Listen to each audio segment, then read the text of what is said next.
Cuando hablamos de anemia, tenemos que recordar que por allá en el siglo XVI, este señor Sydenham es el que identifica el hierro como el tratamiento, ¿cierto? En ese momento sacaron las píldoras que tenían sulfato ferroso, carbonato de potasio, se conocía como las píldoras del doctor Blau, que pues obviamente no se sabía exactamente por qué servían, pero lógicamente que una persona que tenía anemia empezaba a mejorar cuando le daban esas píldoras, ¿no es cierto? Entonces eso pues empezó a identificarse a partir de ese momento el tratamiento con esas píldoras. Posteriormente obviamente se empiezan a descubrir otras cosas, como en 1937, Heyer mide la concentración plasmática de hierro. En el 47 Laurel describe la transferrina, que ustedes saben que es la proteína que se encarga del transporte de hierro. Cuando hablamos de anemia no vamos a hablar de la clínica ni nada, pero de todas formas hablaban de clorosis por el color pálido de las personas con anemia, ¿no? Básicamente que el diagnóstico de anemia lo hace la mamá cuando está al niño, ¿no? Dice que el niño tiene anemia porque es un color característico, verdoso, del niño que tiene esa anemia. En nuestro país, digamos, las causas de anemia fundamentalmente, o es muy frecuente, son las parasitosis, ¿cierto? En las zonas rurales, por ejemplo, la incidencia de anemia en los niños es casi del 50%, y básicamente, en parte obviamente por la mala nutrición, pero también se relaciona con los problemas de parásitos que desencadenan obviamente pérdida de sangre crónica y llegan a desarrollar anemia. Cuando hay deficiencia de hierro, las células expresan receptores de transferrina, ¿no es cierto? O sea, cuando hay poco hierro, lo que hace el organismo es expresar unos receptores de transferrina, como mencionábamos que era la proteína que transporta el hierro, ¿cierto? O sea, al haber poco hierro, tiene que haber una posibilidad de mayor transporte de hierro, y por eso se expresa la transferrina, y lógicamente se reducen los depósitos de hierro que están en ferritina, en la ferritina, entonces se disminuyen las concentraciones de ferritina. El hierro, digamos, para que se dé el cuadro clínico de la anemia, para que se empiece a evidenciar la anemia, hay que hacer algo para sostenerlo. Tiempo, ¿no es cierto? Y básicamente por eso, ¿no es cierto? El organismo es capaz de tratar de compensar esas cosas, expresando mayor transferrina y lógicamente echando mano de los depósitos de hierro en forma de ferritina. No es decir, sirve. se aumenta la carbonación y se disminuyen las reservas. Por eso, digamos, las manifestaciones clínicas no son tan rápidas cuando empieza a haber deficiencia de hierro, hasta que lógicamente esto afecta la hematopoiesis. Hay una proteína que es esa IRT, que es el elemento que responde al hierro, que dice que él está regulado por el aporte de hierro, ¿no es cierto? Entonces, como vemos acá, eso se va a regular una tasa de traducción del mRNA que codifica la ferritina y el receptor de transferrina. El organismo es capaz de mantener ciertos, digamos, valores normales, haciendo traducciones, codificando mayores cantidades de uno de otro, de esos receptores de transferrina o de ferritina, o unos receptores echando mano, digamos, los depósitos de hierro en forma de ferritina y codificando la transferrina. Este hierro, el aporte de hierro, como vemos acá, dice que es el que regula la expresión de las células, ¿no es cierto? Cuando hay hierro abundante, se reduce la síntesis de transferrina y se aumenta la producción de ferritina. Entonces, si hay una gran cantidad de hierro, pues lógicamente el organismo empieza a reservar el hierro en esos depósitos en forma de ferritina.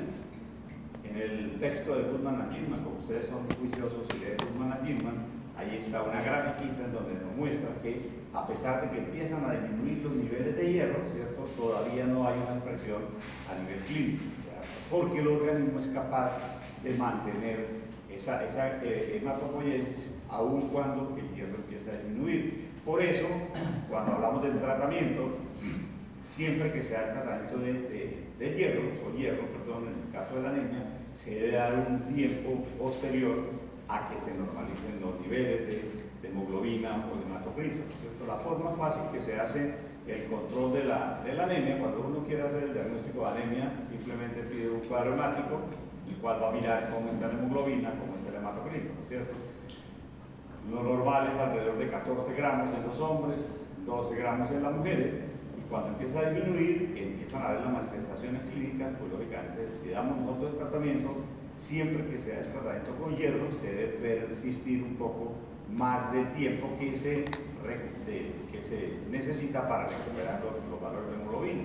Se dice que es más o menos el doble del tiempo que se requiere para llegar a los valores normales de hemoglobina. Es decir, que si damos tratamiento unos 2 meses, se requiere dar otros 4 meses para mantener precisamente esto, porque acuérdense que el organismo echó mano a todos los depósitos de ferritina, entonces nosotros necesitamos después de que se complementa, el tratamiento con hierro, requerimos nuevamente llegar a recuperar estos depósitos. El hierro, bueno, esto simplemente es algo de fisiología, pero ustedes recuerdan que el hierro se absorbe a nivel de la mucosa intestinal. El hierro en forma de hierro débil, que es el hierro que se absorbe mejor, ¿cierto? Que es el hierro presente en los alimentos que sabemos nosotros es una de las razones también por las cuales en las zonas desprotegidas, pues lógicamente que la anemia tiene una mayor prevalencia, ¿no? Recuerden ustedes, los alimentos que más tienen hierro son todos los alimentos de la carne y los derivados, ¿no? Entonces, y eso sabemos que pues no es un secreto, ustedes lo conocen, que no es tan fácil consumir carne todos los días. Las personas de escasos recursos pues lo van a tener, y es el hierro que se absorbe mejor, ¿no es cierto? El hierro se absorbe a nivel del duodeno.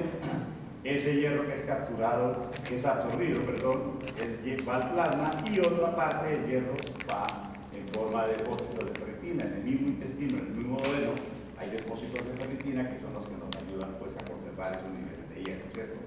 Esto está regulado por un factor de transcripción hematopoyética, se sabe dónde está, que está en el cromosoma 6, que es el que permite pues que haya mayor absorción de hierro o menor absorción de hierro, y que también haya mayor o menores niveles de ferritina. Ustedes recuerdan, la transferrina es una proteína que tiene un peso molecular de 76.000 datos y que tiene 2 sitios de unión. O sea que el hierro se une a esa transferrina para ser transportado. Ese complejo hierro-transferrina llega a las células, por ejemplo, del sistema hematopoyético, y es capturado por endocitosis.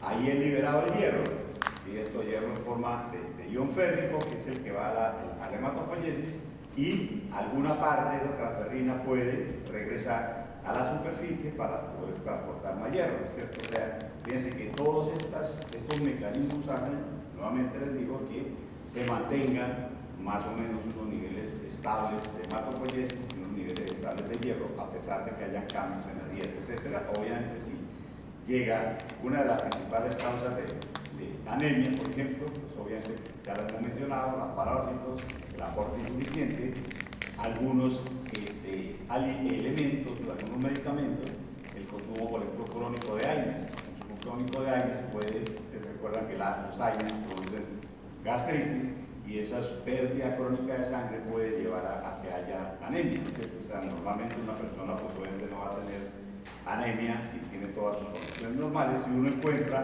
anemia en un individuo, pues debe investigar esa causa, que puede ser, por ejemplo, los AINES, son otra de las causas, ¿cierto? El flujo de sangre, de hierro, en el plasma es alrededor de 30 a 40 miligramos al día. El 80%, o sea, la mayoría de ese hierro precisamente va a la médula eritroide, y eso es obviamente para integrar en los eritrocitos, para que lleguen y se produzcan los eritrocitos, y para mantener obviamente una hematopoiesis. El hierro es destruido en el sistema retículo endotelial. Alguna parte de ese hierro regresa al plasma, ¿no es cierto? Y otra parte puede ir a los depósitos de ferritina. O sea que siempre el organismo trata de mantener esos niveles adecuados de hierro, ¿no es cierto?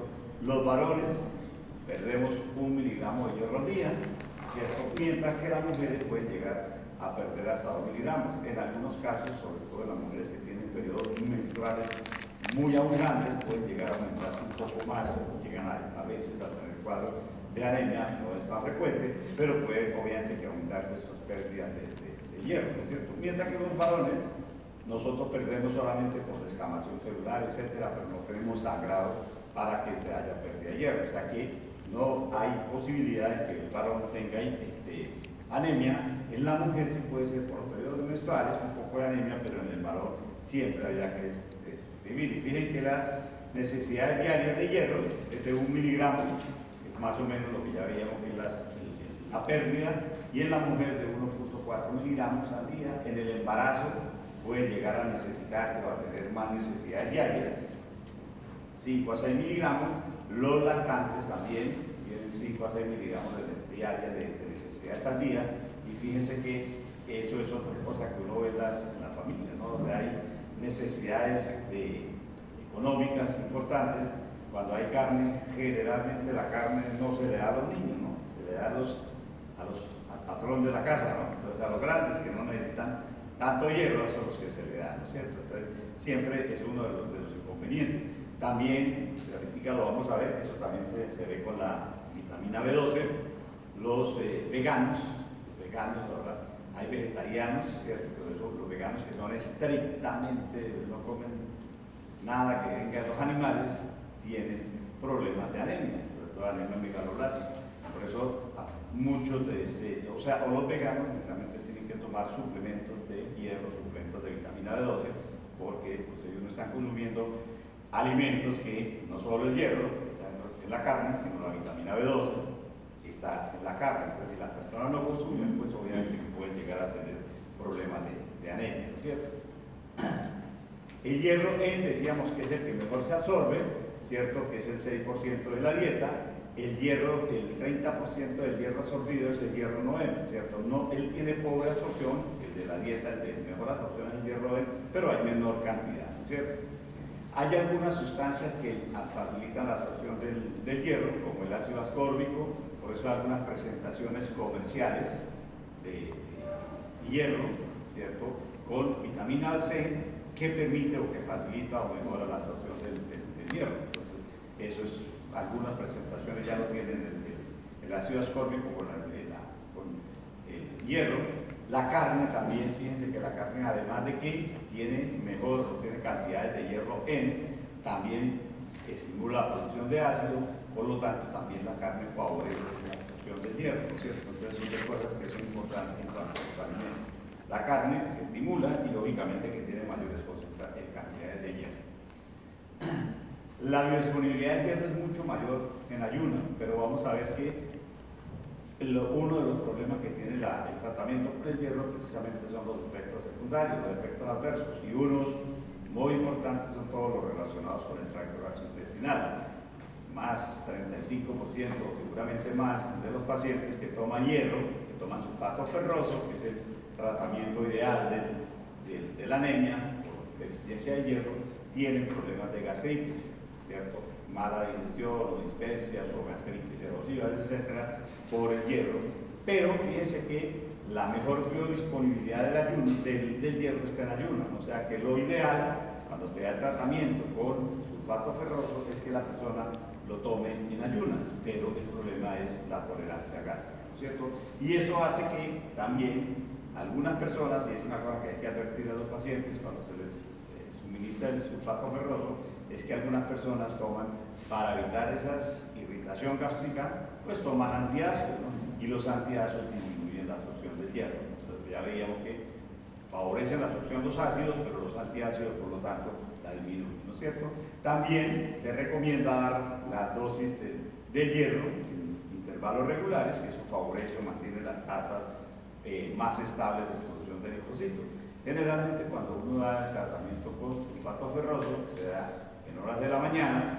Si el paciente lo tolera, vuelvo y les digo, en ayunas, a veces se dan tratamientos, digamos, la dosis es alrededor de 200 a 300 miligramos de cada de hierro elemental, que eso equivale a 900 miligramos de sulfato ferroso. Lo que se puede hacer a veces también es darla espaciada, digamos, no darle una sola dosis del sulfato ferroso o simplemente disminuir la dosis. Eso hace que seguramente tengamos que dar el tratamiento por más tiempo, ¿no es cierto? Normalmente uno da el tratamiento y verificamos a ver cuándo se recupera de hierro, ¿cierto? Pero normalmente se da en las horas de la mañana en ayuno, pero obviamente con el problema de la tolerancia gástrica, ¿no es cierto? Esto simplemente nos está bien mostrando que aquí están unas dosis de hierro. Fíjense que cuando la dosis de hierro es solamente, estamos hablando de hierro elemental, cuando la dosis de hierro elemental es de 35 miligramos, fíjense que la absorción es mayor, ¿no? O sea, a menor dosis, mayor absorción. Obviamente, con esta dosis, digamos, aquí vamos a ver el incremento de hemoglobina diario que vemos. Si damos la dosis promedio, que es más o menos entre 200 y 300 miligramos, se disminuye un poco la absorción, pero de todas maneras la ganancia de hierro y la ganancia de hemoglobina es mayor, ¿no? Pero de todas formas, lo que nos muestra la diapositiva es que a menor dosis, mayor porcentaje de absorción. ¿Y cómo podemos nosotros mirar eso, cierto?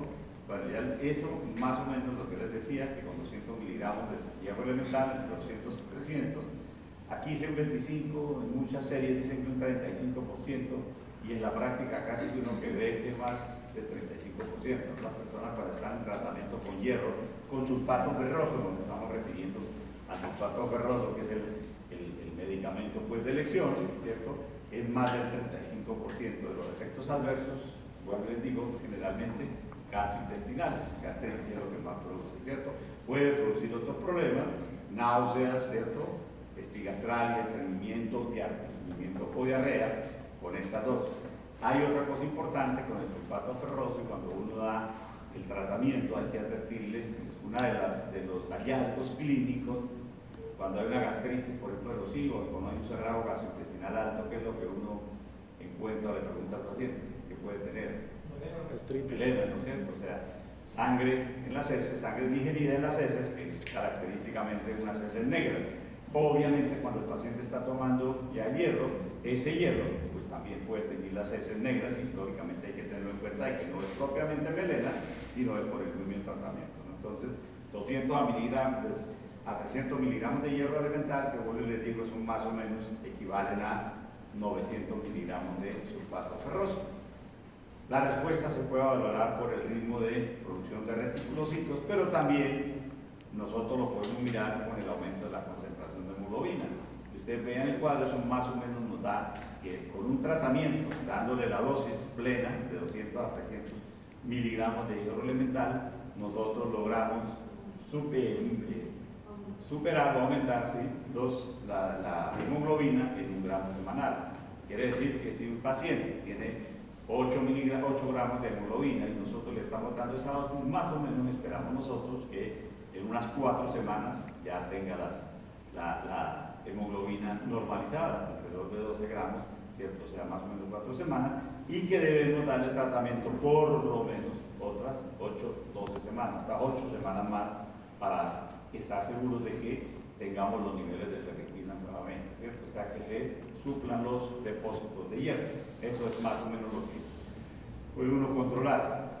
Lógicamente, si una persona está en tratamiento con hierro, usted le tiene que hacer, cuando uno hace control, no tiene que estar viendo el cuadro hemático, ¿cierto? Posiblemente que se mide hemoglobina y hematocrito, la hemoglobina nos está diciendo cuánto está recuperando.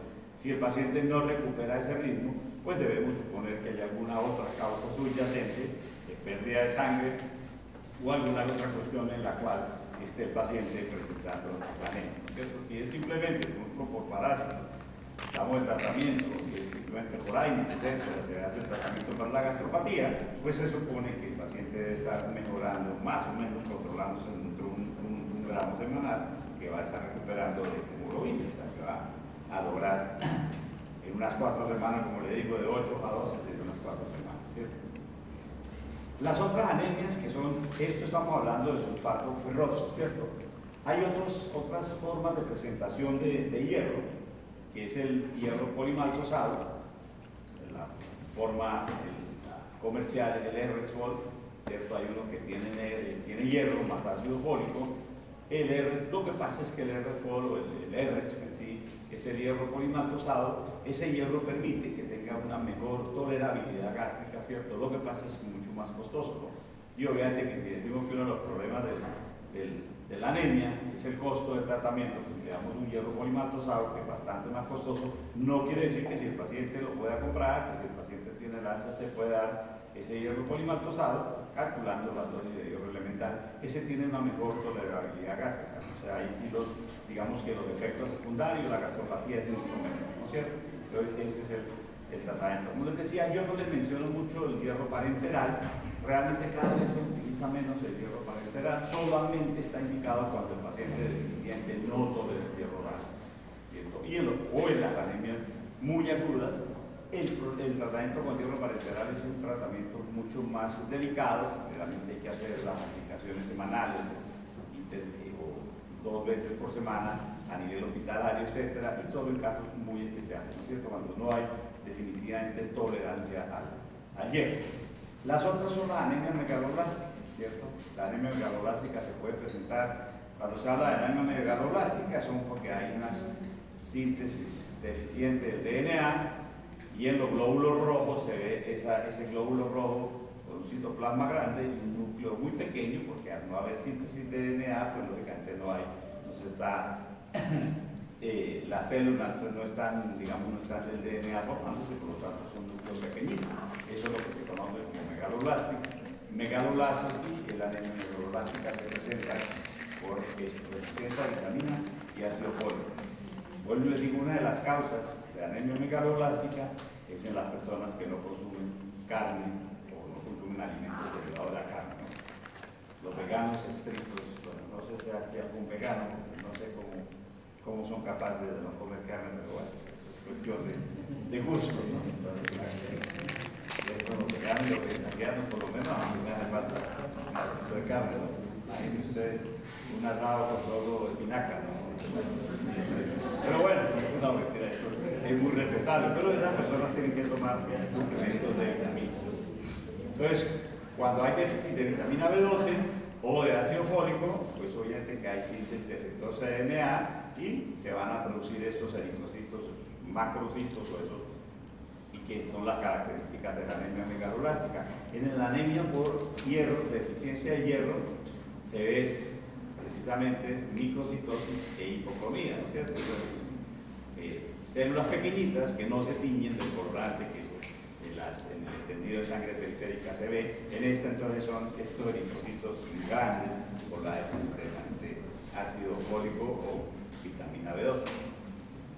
La vitamina B12, fíjense que desde 1925 la historia dice que este señor Whipple fue el que observó que él estaba haciendo unos trabajos básicamente con animales, ¿cierto? Y esos animalitos que tenían anemia se dio cuenta que cuando le daba cantidades de hígado, el hígado todos sabemos, y por eso las mamás a veces todavía hacen eso, ¿no? Las mamás se suelen dar batidos de hígado cuando el niño está con anemia, ¿no? Es como que todo el mundo está bailando de huesos, toca tomar hígado, ¿cierto? Entonces le dieron él observó que el hígado era fuente, digamos, de esa vitamina, ¿no? Obviamente que no sabía que era eso, ¿cierto? Y estos señores Minut y Murray después demuestran la eficacia para producir la anemia, o para prevenir la anemia, perdón. Lógicamente, cuando había anemia por déficit de vitamina B12, ¿no es cierto? Era lógicamente que los pacientes mejoraban al tomar, y eso, pues les digo, lo sabemos, ¿no es cierto? Los alimentos más ricos en vitamina B12, en ácido fólico y en hierro, sobre el hígado, todas las vísceras, ¿no? Obviamente que, lógico, no es necesario tomarse los nuevos batidos que hacen las mamás, pero si se consume hierro, el hígado tiene buena cantidad de vitamina B12. Los seres humanos no producimos vitamina B12, o sea, dependemos de las fuentes exógenas, y bueno, por eso las personas que no consumen deben tomar, ¿no? Los veganos, los vegetarianos toman suplementos de vitamina B12, porque si no van a desarrollar anemia megaloblástica. La dosis diaria es de 3 a 5 microgramos, con eso es suficiente para mantener un aporte suficiente. Entonces, fíjense que, ¿por qué se puede presentar anemia? Por deficiencia de vitamina B12, aporte insuficiente en la dieta, las personas que no la consumen. ¿Qué será que significará este FI? Factor intrínseco, ¿cierto? Todos sabemos que se requiere que los alimentos, después de que están bien masticados, ¿no es cierto?, requieren el factor intrínseco para que ese factor intrínseco que es producido en células parietales del estómago pueda absorberse la vitamina B12. Si hay déficit de factor intrínseco, pues habrá déficit de vitamina B12. Cuando hay enfermedad del hígado, también limita la absorción de la vitamina B12. Cuando hay deficiencia de la transcobalamina es la proteína que transporta a la vitamina B12, ¿cierto? Cuando hay interferencia con la reabsorción de vitamina B12 en algunas patologías, se agotan las reservas también. Cuando hay acloridia Una de las causas de anemia megaloblástica se puede ver precisamente en las pacientes que toman medicamentos. Cuando hablan de enfermedad idopéptica, ¿cierto? Vamos a ver los famosos inhibidores de la bomba de protones. Yo creo que ya muchos de ustedes lo han oído nombrar, porque son fármacos bastante utilizados, ¿no? ¿Cierto? Los famosos prazoles, omeprazol, pantoprazol, todoprazoles. Esos fármacos inhiben la bomba de protones, inhiben la secreción de ácido clorhídrico y producen una acloridia gástrica o una deficiencia de ácido gástrico, una cloridia, y eso disminuye la producción de factor intrínseco. Por lo tanto, puede llevar a anemia megaloblástica el consumo de esos omeprazoles, ¿cierto? Cuando hay trastornos pancreáticos, que hay déficit de las proteasas, cuando hay proliferación bacteriana, en las nuevas patologías donde esas bacterias impiden que la vitamina B12 alcance al límite, que era donde veíamos que se absorbe, ¿no es cierto? O sea que esas son las posibilidades en las cuales los pacientes pueden llegar a tener déficit de vitamina B12. Una cosa importante es que la vitamina B12 no solo, la deficiencia, perdón, de vitamina B12 no solo impacta el sistema hematopoyético. Cuando hay déficit de vitamina B12 se va a presentar los problemas de megaloblastos, pero también va a afectar al tejido nervioso, ¿no es cierto? O sea, el déficit de vitamina B12 puede producirse desmielinización, muerte celular, parestesia, sinestabilidad, disminución de los reflejos osteotendinosos, psicosis, la famosa psicosis de Korsakoff, que se puede ver en los pacientes con alcoholismo crónico, en los cuales se ve déficit, deficiencia pues, crónica de la vitamina B12 y puede llegar a producir estas alteraciones a nivel del sistema nervioso central. El problema es que son irreversibles cuando ya se establecen, ¿cierto? Mientras que, o sea, cuando nosotros damos tratamiento con la vitamina B12, va a impactar obviamente primero que todo al sistema hematopoyético, pero vamos a ver que el ácido fólico también puede producir alteraciones, o ya lo mencionábamos, ¿no? En el sistema hematopoyético. La concentración plasmática de vitamina B12 se puede medir 200 a 900 picogramos. Entonces, si uno tiene sospecha de déficit de vitamina B12, puede pedir niveles sanguíneos de vitamina B12, se miden 200 a 900. Se dice que por debajo de 200 picogramos se considera que hay un déficit, por lo tanto habría que dar tratamiento, ¿no es cierto? Otra cosa importante de recordar es, siempre que yo les hablo de la vitamina B12, que durante muchos de ustedes hacen ejercicio, en los gimnasios se inventan estas cosas, ¿no es cierto? Entonces, hay algunas personas que dicen cuando quieran hacer ejercicio, entonces están muy juiciosos, muy acuerpados, que se apliquen vitamina B12, ¿cierto? Porque eso, en general, ni siquiera vitamina B12, la aplican complejo B y les dan unos sueros vitaminados, que llaman, sueros vitaminados. La vitamina B12 es hidrosoluble, ¿no? Entonces la vitamina B12, cuando la gente se aplica, y si ustedes alguno se ha aplicado vitamina B12, primero hay dos cosas, tiene un olor característico, ¿no? La vitamina B12 tiene el complejo B en general, tiene un olor característico, un olor fuerte, ¿cierto? La persona orina y van a tener ese olor también en la orina, en el sudor, etc., ¿no? Entonces eso es, en esos tónicos para la salud que le dan, van a tener la orina y esos olores característicos, pero no sirve para mejorar la masa muscular. Eso es carreta, no hay ningún estudio. En algunos casos, y lo digo yo, a veces uno empíricamente utiliza la vitamina B12, por ejemplo, cuando hay calambres musculares, hay personas que a pesar de que no hay déficit, uno lo puede medir, ¿cierto? Pero a veces mejoran un poco. Otra cosa importante, no sirve para los espasmos musculares. Cuando una persona tiene espasmos musculares, cuando han hecho mucho ejercicio y le duele la cintura, el tratamiento es con relajantes musculares. La vitamina B no sirve, no ha demostrado, no hay estudios suficientes. Esas observaciones son más empíricas, ¿no? Que la persona que tiene que lumbar o ahí se toma su diclofenaco, se aplica su diclofenaco, pero se aplica también complejo B y mejora. Ahí habría que mirar la parte pues psicológica, ¿no es cierto?, el efecto placebo de la vitamina B12, pero los estudios no han concluido que la vitamina B12 sirva para los espasmos musculares y mucho menos en esos días. Entonces, si alguien se estaba aplicando en el gimnasio complejo B, eso no sirve. Debemos seguir haciendo ejercicio y comiendo bien. Eso es proteína, que eso sí le ayuda. ¿Okay? Entonces, lógicamente, cuando hay déficit de vitamina B12, por la gran mayoría de las patologías que veíamos, pues se requiere el tratamiento por vía parenteral. Digamos la cianocobalamina, que es la presentación de hidroxicobalamina, y se prefiere el tratamiento de por vida.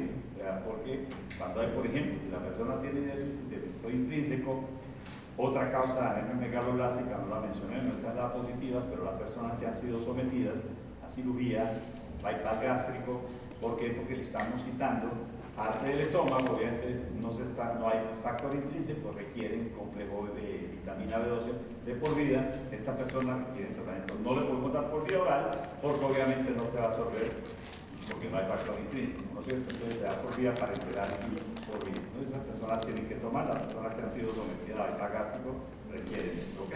Entonces, recuerden que no es un tónico para la salud.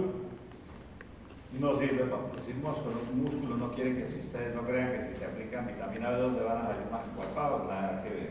Ejercicio y buena alimentación. Muy bien. Y lo otro es el ácido fólico, que veíamos que el ácido fólico también puede producir, o sea, la deficiencia de ácido fólico produce anemia megaloblástica. A diferencia de la vitamina B12, el déficit de ácido fólico no produce alteraciones neurológicas. Por lo tanto, cuando una persona tiene déficit de ácido fólico, hace las alteraciones hematológicas, pero si además tiene déficit de vitamina B12, si nosotros no corregimos el déficit de vitamina B12, pues corregimos la parte hematológica, esa se corrige más rápidamente, pero no la parte neurológica, ¿no es cierto? Entonces, tener en cuenta eso. Eso simplemente no es que se tenga que aprender, simplemente recordar una cosa, estas son las funciones del ácido fólico. Esto, por ejemplo, la conversión de serina en metionina requiere este metiltetrahidrofolato, y ese metiltetrahidrofolato va a donar un grupo metilo para el siguiente paso. Pero lo importante, y por eso es que la déficit de vitamina B12 y ácido fólico van a producir, esto en la síntesis del DNA, van a producir déficit anemia megaloblástica, porque se requiere la vitamina B12 como cofactor. Posteriormente, la conversión de serina en glicina, que requiere ese tetrahidrofolato para aceptar ese grupo metileno, formar el metilén-tetrahidrofolato para la síntesis de dinilato, que dona un grupo metileno, y también para el metabolismo de la histidina. Todos estos pasos, en algunos, como en el primero, veíamos nosotros que pueden tener la vitamina B12 como cofactor, ¿no es cierto? Entonces, lógicamente, cuando hay déficit de ácido fólico, pues lógicamente se van a producir alteraciones en la formación del DNA, ¿no es cierto? Las necesidades diarias de ácido fólico en el adulto son de 50 microgramos, y en la mujer embarazada se aumentan hasta 100 a 200 microgramos, ¿cierto?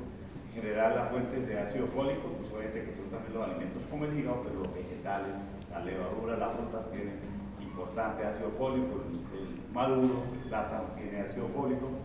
Una cosa importante es que durante el embarazo, y ustedes en ginecología lo van a ver, que durante el embarazo se dan suplementos, se da simplemente suplencia de ácido fólico, porque recuerde que el ácido fólico tiene que ver con la formación del tubo neural. Cuando hay déficit de ácido fólico se puede producir angiosina bífida, etc., ¿no es cierto? Entonces, por eso se da siempre en el embarazo.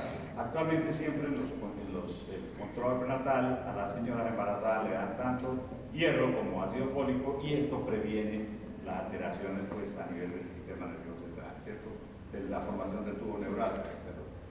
El ácido fólico, pues también estos alimentos tienen poliglutamatos que requieren de unas enzimas, la peroil glutamil carboxipepsidasa, para que se absorba, ¿no es cierto? Entonces, cuando nosotros comemos los alimentos, estas enzimas permiten la absorción del ácido fólico, se absorba, en mucosa del duodeno y el yeyuno.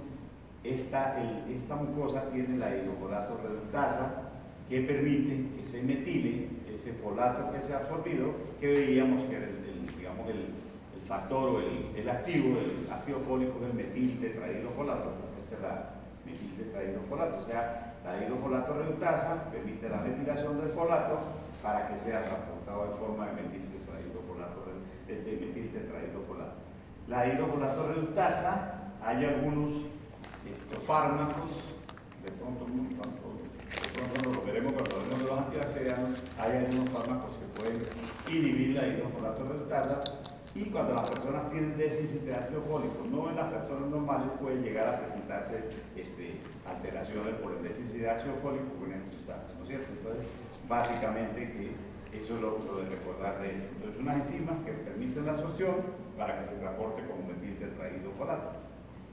Ya le mencionábamos algunas cosas ya en el principio del tratamiento, que dice que sirve la profilaxis en el embarazo, cuando hay anemias hemolíticas, ¿cierto? Mencionaba que hay que establecer la causa para tratar, pues obviamente, la causa del déficit de ácido fólico, ¿cierto? Tratar al paciente que tiene déficit de vitamina B12 con ácido fólico únicamente, porque va a mejorar la anemia y los síntomas o los hallazgos hematológicos son más rápidamente revertidos que los problemas neurológicos. Entonces, la persona va a mejorar, pero si el déficit de vitamina B12, podemos tener nosotros problemas a nivel neurológico que puede llegar, como les digo, a ser irreversible, ¿no? Estos son la dosis diaria de tratamiento para el tratamiento con ácido fólico, 1 miligramo por vía oral. En algunos pacientes, si tienen problemas de mala absorción, alteraciones pancreáticas, alteraciones allá del ilio, se requiere la vía parenteral, ¿cierto? O en anemia aguda, pero más o menos sí. Aquí hay unas presentaciones, hay muchas presentaciones comerciales que tienen ácido fólico más hierro, y generalmente se dan las dos y mucho más en el embarazo, entonces se puede tratar con los dos. ¿Ok? Muy bien. Hasta ahí, esos son los cuadros de anemia por deficiencia, hierro, ácido fólico o vitamina B12. ¿Algunas preguntas hasta ahí? Es muy fácil. Tratamiento para la anemia ferropénica, ¿cuál es? Hierro. Sulfato ferroso. Fácil, no es tan complicado como una hipertensión que le da el doctor Diego, ¿no? Más considerado. Bueno, muy bien. Y estos digamos, hay unos factores de crecimiento mieloide. Obviamente, estos factores de crecimiento mieloide, vamos a mencionar un poquito, no es para manejo del médico general, pero existen y deben conocerlo porque esto está acá, ¿cierto? Por ejemplo, este es el nombre comercial, el sargramostin, que es un factor estimulante de colonias de granulocitas y monocitos. Este fármaco, por ejemplo, este factor de crecimiento, lo que hace es actuar sobre los factores, las colonias formadoras, sobre las interleuquinas, y van a estimular las unidades formadoras de colonias, en este caso, el sargramostin, de granulocitos y de monocitos, ¿cierto? Esto, por ejemplo, básicamente se utiliza en trasplantes de médula ósea, son fármacos, como les digo, como dice el nombre, son factores de crecimiento, que van a estimular esas líneas celulares. La eritropoyetina, por ejemplo, también, pues la vamos a mencionar un poquito más, ¿no es cierto? Eso lo que hace es aumenta la migración, la fagocitosis, la toxicidad mediada por células, sobre todo en trasplantes de médula ósea, ¿no es cierto? Esos son fármacos, lo que hacen es estimular eso, el factor estimulante de colonias de granulocitos y monocitos. El otro es el factor estimulante de granulocitos. El nombre del filgrastim, ambos están disponibles en nuestro medio. Lo que hace esta sustancia, por ejemplo, es estimular las unidades formadoras de colonias de granulocitos. Obviamente, ya vimos uno de los efectos que tiene, también está indicada en pacientes con alteraciones en el cuadro en los pacientes que tienen trasplantes de médula ósea. Básicamente lo que ellos van a hacer es ir y aumentar esas unidades para favorecer el crecimiento de esas células, de esa línea celular, ¿cierto? Es obviamente, como les digo, muy especializada, y esta también es el factor estimulante de colonia de monocitos, que activa también la función de los monocitos, y simplemente lo que hace estos es factores que estimulan las colonias de monocitos, o sea, estimulan esa línea celular. El otro que sí es más conocido, y de pronto sí hay que mencionar un poquito más, es la eritropoyetina. Seguramente usted la ha oído nombrar mucho, ¿no? La utilizan, ese es uno de los que también se considera doping, ¿no? Porque lo que hace esta eritropoyetina es que regula las unidades formadoras de eritrocitos, las unidades formadoras de brotes de eritrocitos y unidades formadoras de colonias de eritrocitos, ¿no es cierto? Recuerden ustedes que en condiciones, por ejemplo, de inflamación, condiciones de infección, se reduce la producción de eritropoyetina. La eritropoyetina se produce en el riñón. El detector, digamos, el riñón tiene un detector que percibe los cambios en el aporte de oxígeno. Ustedes lo saben que a nivel del mar, pues lógicamente también el hematocrito es más bajito, la eritropoyetina está más bajita, ¿cierto? Porque el aporte de oxígeno es mucho mayor, ¿no?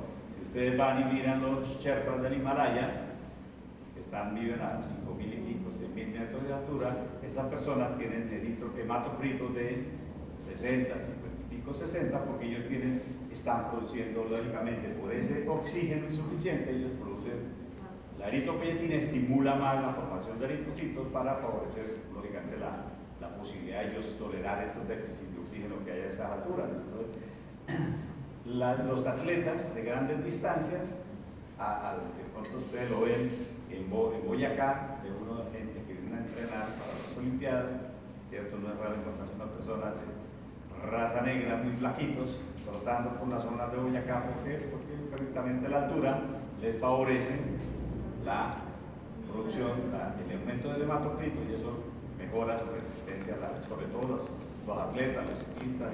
Por eso también, acuerden que la eritropoyetina, cuando la utilizaron, por eso la prohibió el Comité Olímpico Internacional, porque algunas personas que utilizan la eritropoyetina pues aumentan la masa eritrocitaria, y en condiciones, por ejemplo, de una carrera de ciclismo, atletismo, que las personas se deshidratan, pueden llegar a ser fenómenos como un infarto del miocardio. Un ciclista murió por eso, ¿cierto? Entonces no se puede utilizar eritropoyetina. Dicho de otra forma, no sirve para mejorar el rendimiento físico, ¿no es cierto? Entonces, es el aporte de oxígeno el que nos va a mejorar, pues que nos va a aumentar la producción de eritropoyetina. La EPO, como se conoce, actúa en las unidades formadoras de colonias de eritrocitos.